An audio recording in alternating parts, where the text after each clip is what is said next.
Hello అండి అందరికీ. Welcome back to our channel Priyanka Telugu vlogs. భగవద్గీతలోని రెండవ అధ్యాయంలో ఇప్పటి వరకు 25 శ్లోకాలు పూర్తయ్యాయి. స్టార్టింగ్ నుంచి చూడాలనుకుంటే మన ఛానల్లో లాంగ్ వీడియోస్లో ఉన్నాయి.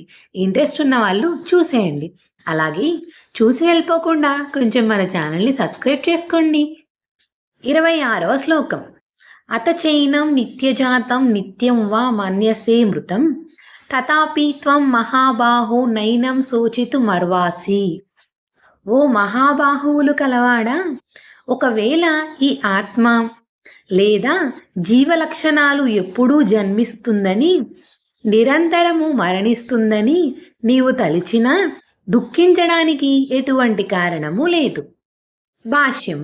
దేహానికి అతీతంగా ఆత్మకు ప్రత్యేకమైన ఉనికిని విశ్వసించని ఒక తత్వవేత్తల వర్గం ఎప్పుడూ ఉంటుంది.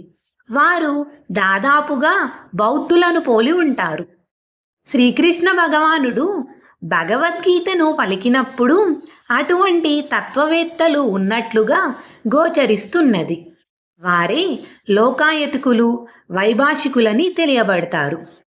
భౌతిక తత్వాల ఒక ప్రత్యేకమైన పరిపక్వ స్థితిలో జీవలక్షణాలు కలుగుతాయని ఆ తత్వవేత్తలు అంటారు. నవీన లౌకిక శాస్త్రజ్ఞుడు, లౌకిక తత్వవేత్తలు కూడా అదే విధంగా తలుస్తారు. వారి అభిప్రాయము ప్రకారము దేహము ఒక భౌతిక తత్వాల సమ్మేళనము. భౌతిక, రసాయనిక తత్వాల చర్య వలన ఒకానొక స్థితిలో జీవలక్షణాలు ఉత్పన్నమవుతాయి. నవీన మనుష్య వర్ణన శాస్త్రం ఈ సిద్ధాంతం పైననే ఆధారపడి ఉన్నది. ప్రస్తుతము చాలా కుహనా ధర్మాలు కూడా ఇదే సిద్ధాంతాన్ని అనుసరిస్తున్నాయి. ఇవి ఇప్పుడు అమెరికాలో మేజుగా తయారవుతున్నాయి. విధ్వంసకరమైన, భక్తిరహితమైన బౌద్ధమత వర్గాలు అటువంటివే. ఒకవేళ అర్జునుడు వైభాషిక తత్వంలో లాగా ఆత్మ ఉనికిని విశ్వసించకపోయినా దుఃఖించడానికి ఎటువంటి కారణము లేదు. పెద్ద మొత్తంలో రసాయనాలు నశించడం పట్ల ఎవ్వడూ శోకిస్తూ తన విధి నిర్వహణను ఆపడు.